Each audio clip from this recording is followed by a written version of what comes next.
โอเคครับก็วันนี้แผ่นรองเมาส์ใหม่จากเซซุนะครับเหมียวนะครับเจ้าน้อง Ruby นั่นเองนะครับก็ Ruby เนี่ยเป็นแผ่นบาลานซ์ครับที่มีความสมูทของตัวแผ่นอยู่ค่อนข้างสูงมากๆนะครับซึ่งผมมองว่าในปัจจุบันเนี้ยหรือในปี2026ช่วงกลางๆปีเนี้ยแผ่นรองเมาส์ที่เป็นแผ่นบาลานซ์หรือแผ่นคอนโทรลเนี่ยออกมาน้อยมากๆนะครับ ซึ่งตัวนี้เป็นหนึ่งในตัวที่ออกมานะตัวนี้เป็นหนึ่งในตัวที่ออกมาก็คือสีมันถูกโฉลกกับผมครับสีแดงโอเคก็ถ้าถามผมอ่ะอืมผมก็รู้สึกดีนะที่มีแผ่นบาลานซ์ออกมาและแถมเป็นตัวอันโค้ดด้วยนะครับก็ถือว่ารู้สึกดีมากนะครับแต่ว่าผมผมจับแล้วเนี่ยผมก็มีความรู้สึกว่าความจริงควรจะบางกว่านี้อีกสักหน่อยนะครับคือรวมฐานรวมอะไรแล้วอ่ะน่าจะอยู่สัก 2.5 ถึง 2.6 มิลได้แล้วนะครับแต่เจ้าน้องเซซุเนี่ยนะครับยังอยู่ที่3มิลอยู่นะครับคือมันไม่ได้หนามากหรอกครับถ้าเทียบกับแผ่นรองเมาส์เมื่อก่อนที่ออกมาเยอะแยะมากมายในปัจจุบันนี้แผ่นนี้ถือว่าอยู่ในเกณฑ์ที่ไม่ได้หนามากนะครับก็คือกลางๆซึ่งมันเป็นตัวที่ผมชอบอยู่นะชอบอยู่มีแรงหยุดอยู่แล้วก็มีความเร็วไม่มากนะครับแต่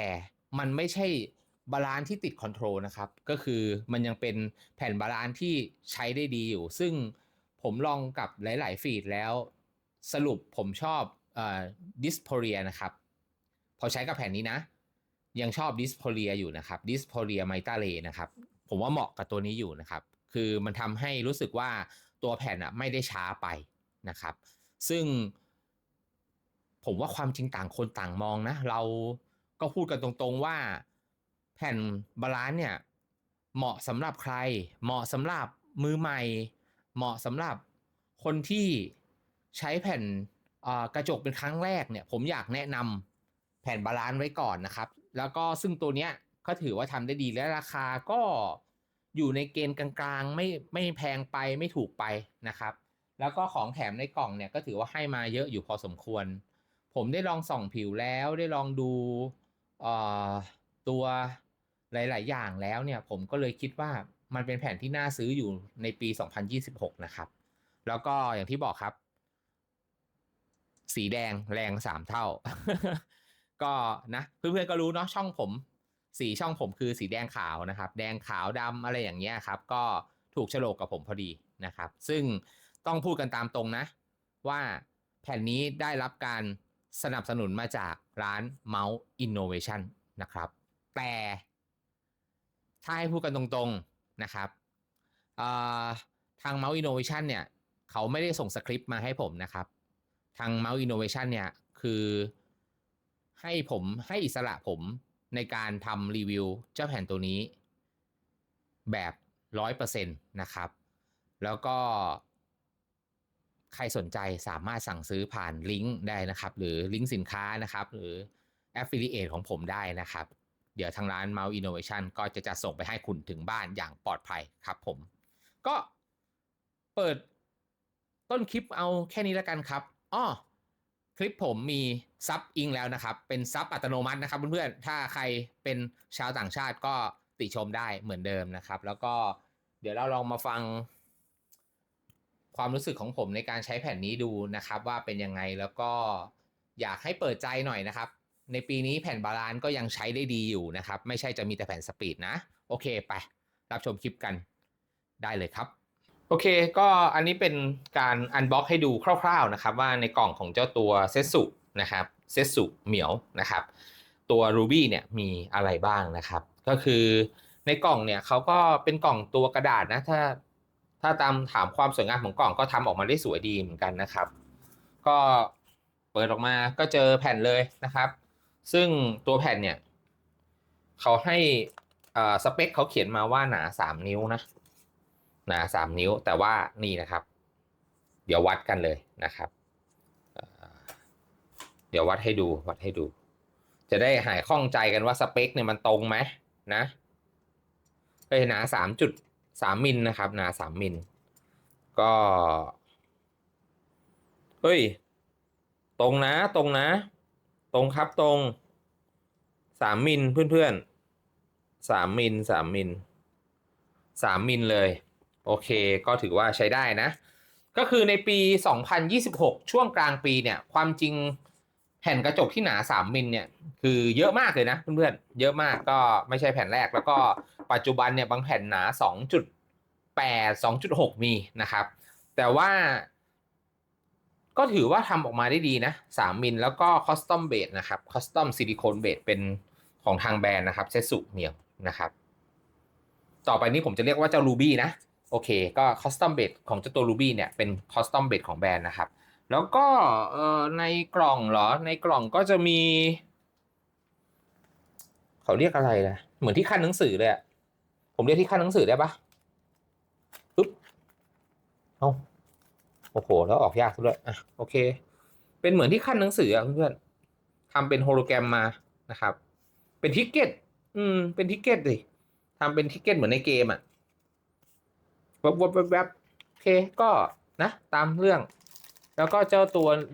น้องรูบี้เนี่ยเขาจะให้เป็นเข็มกัดนะครับเข็มกัดมาอันนึงซึ่งนะคงไม่ได้ใช้แล้วก็ในซองเหรอในซอง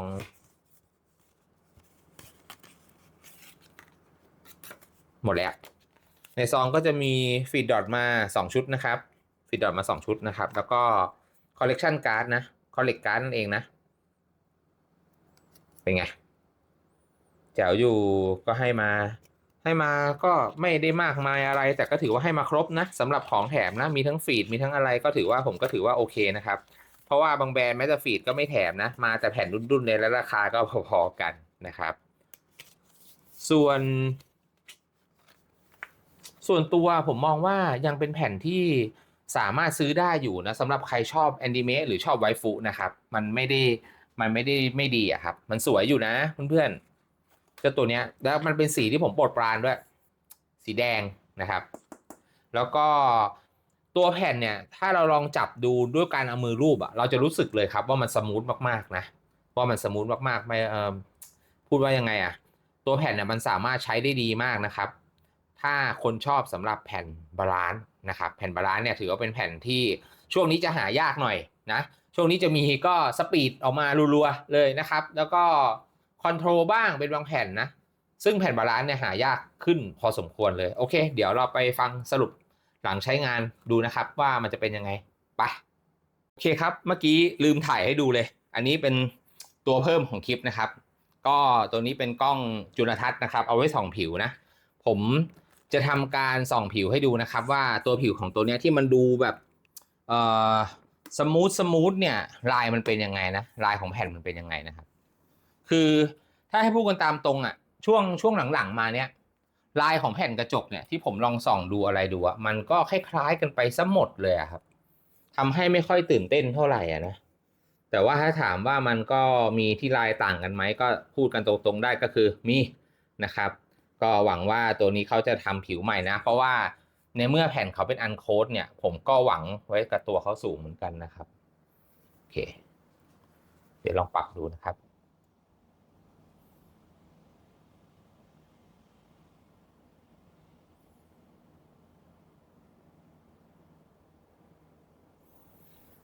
อืมเพื่อนๆอาจจะเห็นไม่ชัดนะเดี๋ยวผมลองถ่ายรูปไปเก็บไว้ให้ดูแล้วกันว่ามันเป็นยังไงนะครับก็เดี๋ยวนะถ่ายรูปแล้ว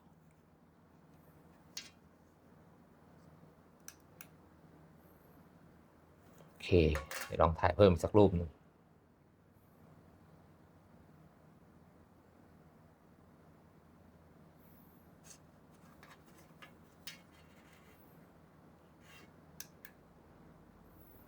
โอเคเดี๋ยวผมใส่รูปให้ดูด้านมุมบนนะครับก็ยังไงก็นะเราทำอย่างละเอียดนะเพราะว่าพยายามจะให้ดีที่สุดนะครับเพราะว่าอยากจะให้เพื่อนๆทุกคนเห็นครบนะโอเคไปเดี๋ยวไปดูสรุปกันจริงๆแล้วไปครับก็เจ้าสเปคของตัวเซซุเหมียว Ruby นะครับก็ตามสเปคของเขาเนี่ยขนาดของแผ่นรองเมาส์เนี่ยจะอยู่490คูณ420มิลลิเมตรนะครับหนา 3มิลลิเมตรนะครับในที่เนี้ยความหนาของกระจกจะอยู่ที่2มิลนะครับส่วนเบสจะอยู่1มิลนะผมลองวัดตอนอันบ็อกแล้วเนี่ยตรงตามข้อมูลที่ให้มานะครับตัวแผ่นเป็นชนิดบาลานซ์นะครับความเวลาเราสัมผัสผิวเนี่ยจะรู้สึกว่ามันมีความเรียบและความเนียนสูงมากๆนะครับแต่มี texture อยู่เล็กน้อยให้พอรู้สึกเวลาเราเอาแขนไปแตะหรือเอามือไปลูบนะครับตัวแผ่นเป็นแผ่นอันโค้ดนะครับตัวขอบเป็น 2.5D เอียงประมาณสัก45องศาครับแล้วก็ลองคอสตอมเบดนะครับคอสตอมเบดเป็นซิลิโคนนะครับติดโต๊ะได้ดีอยู่ในเกณฑ์ที่ดีเลยครับแล้วก็ตัวเซสึเหมียวเนี่ยไม่ใช่แผ่นลิมิเต็ดนะครับฉะนั้น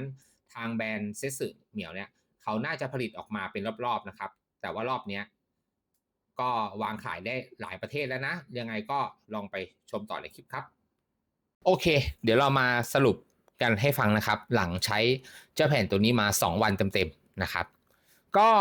ถ้าจะให้พูดกันแบบตรงไปตรงมาครับตัวแผ่นนะมันไม่ได้มีความเร็วมากครับเมื่อเทสกับตัวฟีดเมาส์อย่างไมตาเลนะครับมีอยู่ความเร็วอยู่เกณฑ์กลางๆครับสามารถหยุดเมาส์ได้ดีอยู่พอสมควรก็ถ้าพูดถึงเรื่องการหยุดเมาส์เนี่ยถ้าตีเป็นคะแนนนะครับก็จะได้ประมาณสัก7เต็ม10นะครับคือมันไม่ได้มากครับแต่ว่ามันมีแรงหยุดที่ดีอะครับมันมีแรงหยุดอยู่นะครับแล้วก็เวลากดเมาส์ลงไปแรงๆเนี่ยแรงหยุดมันเพิ่มขึ้นนะครับมันสามารถหยุดได้เลยนะครับโดยที่เราสามารถกดลงเมาส์ไปกดเมาส์ไปที่แผ่นได้ให้มันมีน้ำหนักลงไปทับเมาส์แล้วแรงหยุดมันจะเพิ่มขึ้นนิดหน่อยนะครับซึ่งผมก็มองว่าเจ้าตัวนี้เป็นแผ่นรองเมาส์กระจกสายบาลานซ์ที่น่าใช้อยู่นะครับน่าใช้อยู่ด้วยความที่เขาเป็นแผ่นอันโค้ดด้วยนะครับแผ่นอันโค้ดเนี่ยมันมีข้อดีอย่างหนึ่งคือเราสามารถใช้ได้นานแต่ว่าเอาเข้าจริงๆนะทุกคนแหละใช้แผ่นรองเมาส์เราเปลี่ยนบ่อยอยู่แล้วนะครับเราอาจจะขายแล้วก็ไปซื้อของใหม่มานะครับซึ่งผมก็มองว่ามันเป็นอะไรที่เรื่องปกติอยู่แล้วนะครับแล้วก็หน้าผิวสัมผัสเนี่ยก็สมูทจริงตามสเปคที่ทางร้านให้มาซึ่งผมก็มองว่าอ่ะโอเคสเปคนี้ตรงนะครับสมูทนะครับแต่ว่าสิ่งที่หน้าเพจหรือหน้าเว็บไซต์หรือข้อมูลสเปคไม่ให้มาคือความหนืดของมันเนี่ยไม่ได้มีมากมายอะไรนะครับก็คือมันยังเป็นแผ่นบาลานซ์ที่มีความเร็วติดอยู่นิดๆนะครับไม่มากนะครับสามารถใช้ออกมาได้ผมว่าดีเลยนะคือถ้าใครหาแผ่นเริ่มต้นแล้วไม่ได้เกี่ยงเรื่องราคาเท่าไหร่เนี่ยแผ่นนี้จะให้ความรู้สึกที่ดีมากนะครับแล้วก็ผมว่ามันใช้ดีนะใช้ดีแต่นะครับแต่เพื่อนๆต้องทำความเข้าใจกันก่อนนะครับการที่เราใช้แผ่นอันโค้ดอย่างแผ่นตัวเซตสึเหมียวเนี่ยก็คือเวลาเรามีเหงื่อเนี่ยผมบอกได้เลยว่าตัวเนี้ยเวลาโดนเหงื่อเข้าไปเนี่ยมีความหนืดเพิ่มขึ้นมาแบบแขนติดกระจกเนี่ยเพิ่มขึ้นมาอยากเห็นได้ชัดเลยนะครับฉะนั้นถ้าใครอยากใช้เจ้าเซตสึเหมียวเนี่ยตัวรูบี้เนี่ยนะครับผมแนะนำว่าใช้ปลอกแขนนะครับใช้ปลอกแขนจะดีที่สุดนะครับ ถ้าใครไม่ได้เล่นในห้องแอร์เนี่ยซึ่งผมก็มองว่ายังไงก็ต้องใช้ครับแต่ว่าอย่างที่ผมเคยบอกไปนะตัวผมเองเนี่ยผิวแห้งนะครับไม่ค่อยมีปัญหาแต่เพื่อนๆพอดีที่ผมรู้ว่ามันมีปัญหาเรื่องการติดแขนนิดนึงเนี่ยคือเพื่อนๆเวลาเราลองใช้เวลาลองใช้แล้วพอดีวันนั้นผมอาบน้ำมาใหม่ๆแล้วเปิดแอร์ใหม่ๆเพื่อนเหงื่อมันออกช่วงเนี้ยช่วงพอดีกับช่วงที่ผมใช้เล่นเนี่ยมันทำให้ผมรู้สึกเลยว่าแผ่นนี้ดูดแขนอยู่พอสมควรครับแล้วก็เอ่อข้อแม้อื่นเหรอผมก็มองว่าแผ่นมันหนาไปนิดนะสำหรับปี2026ช่วงกลางปีคือมันไม่ได้หนาน่าเกลียดหรอกเพื่อนๆเพราะว่าแผ่น3มิลไม่ได้หนานะกระจก2มิลนะครับเบส1มิลซึ่งเอาเข้าจริงๆมันไม่ได้หนาหรอกแต่ว่าไอ้ผมมันไปใช้แผ่นพวกเอ่อที่บางกว่านี้มาแล้วแผ่นรวมพื้น2มิลอะไรอย่างเงี้ยครับมันก็เลยกลายเป็นมีมาตรฐานบ้าๆบอๆของผมขึ้นมานะครับก็คือหาแผ่นบางแต่ว่าเพื่อนๆก็ไม่ต้องห่วงนะตัวขอบเขาเนี่ยจะเป็น 2.5D นะครับ 2.5D ไม่รู้จะเห็นเปล่าเนี่ยครับ 2.5D ซึ่งถามว่ามันสโลปขนาดไหนก็ประมาณสักทำมุมสัก45องศาครับทำมุม45องศาก็ผมก็พูดตามตรงนะว่ามันก็ยังมีความรู้สึกอยู่บ้าง นิดหน่อยนะครับ แต่ว่าก็ถือว่าทำได้ดีนะ คือไอ้พวกขอบที่ดีกว่านี้ก็จะมีพวกเซนพวกอะไรเงี้ยที่ทำขอบออกมาได้ดีนะแต่ว่าตัวนี้ยังไม่ได้ดีขนาดนั้น เราก็ต้องเอ่อเข้าใจมันหน่อยนะครับว่าด้วยด้วยแบรนด์เขาเป็นแบรนด์ที่ทำแผ่นกระจกออกมาสักประมาณสัก2-3ตัวแล้วนะครับ ก็เจ้าตัวเนี้ยน่าจะเป็นตัวที่2หรือตัวที่3แล้วผมเคยเห็นตัวก่อนหน้านี้อยู่ตัวหนึ่งที่เป็นชุดเมดอ่ะผมไม่มั่นใจว่าชื่ออะไรแต่ว่าผมน่าจะแบรนด์เดียวกันนะครับ ก็สำหรับคนที่กำลังมองหาแผ่นเริ่มต้นที่เป็นแผ่นใหม่นะครับที่เป็นแผ่นรุ่นใหม่ที่ออกมา แล้วก็ใครที่อยากย้ายจากผ้ามากระจกผมว่าแผ่นนี้เป็นตัวเริ่มต้นได้ดีตัวหนึ่งนะครับมีตัวเลือกในตลาดเยอะนะตัวนี้เป็นหนึ่งในนั้นนะครับคือด้วยฟีลลิ่งมันที่มีความสมูทของหน้าแผ่นแล้วก็มีความเร็วที่อยู่ระดับปานกลางไม่มากนะครับผมบอกได้เลยว่าเจ้าเซสุเหมียวรูบี้เนี่ยถือว่าทำออกมาได้ดีนะครับก็อย่างว่าแหละมันไม่มีแผ่นไหนที่ดีที่สุดนะเพื่อนได้อย่างเสียอย่างแผ่นโคตติ้งก็จะได้ความลื่นในผิวสัมผัสนะครับเวลาเราเอาแขนไปถูเนี่ยมันก็จะลื่นนะครับส่วนแผ่นอันโค้ดเนี่ยเพื่อนๆก็จะได้ความอันโค้ดนะครับไม่ต้องห่วงด้วยว่าโค้ดจะหมดหรือโค้ดจะหลุดแต่ว่าเพื่อนๆก็ต้องแลกมากับการที่ติดแขนเพื่อนก็จะต้องใส่ปลอกแขนนะครับก็ยังไงก็วันนี้ขอบคุณมากนะครับขอบคุณร้าน Mouse Innovation มากๆนะครับที่ส่งเจ้าเซซุเหมียวนะครับตัว Ruby มาให้ผมนะครับแล้วก็เพื่อก็เห็นเนาะสีแดงนะตามทีมของช่องนะครับ ยังไงก็ฝากอุดหนุนทางลิงก์ของผมด้วยนะครับถ้าใครชอบเจ้าเซซุเหมียวนะครับผมได้ affiliate นะก็จะได้เอามาสนับสนุนช่องนะครับแล้วก็หวังว่าจะได้ซัพพอร์ตจากทางร้าน Mouse Innovation ต่อไปนะครับขอบคุณมากนะครับวันนี้สำหรับการส่งแผ่นมาให้แล้วก็อยากแนะนำนะครับเผื่อใครอยากลองหาแผ่นตัวแรกที่ไม่จำกัดงบประมาณนะครับเจ้าเซสึเหมียวเนี่ยก็ถือว่าเป็นตัวเริ่มต้นที่ดีนะก็อยู่ช่วงประมาณ 3,000 3,500 อะไรอย่างเงี้ยครับเป็นตัวเริ่มต้นที่ดีก็ใครสนใจชอบลายชอบอะไรนะครับเซสึเหมียวเป็นทางเลือกที่ดีครับยังไงวันนี้ขอบคุณมากครับสวัสดีครับ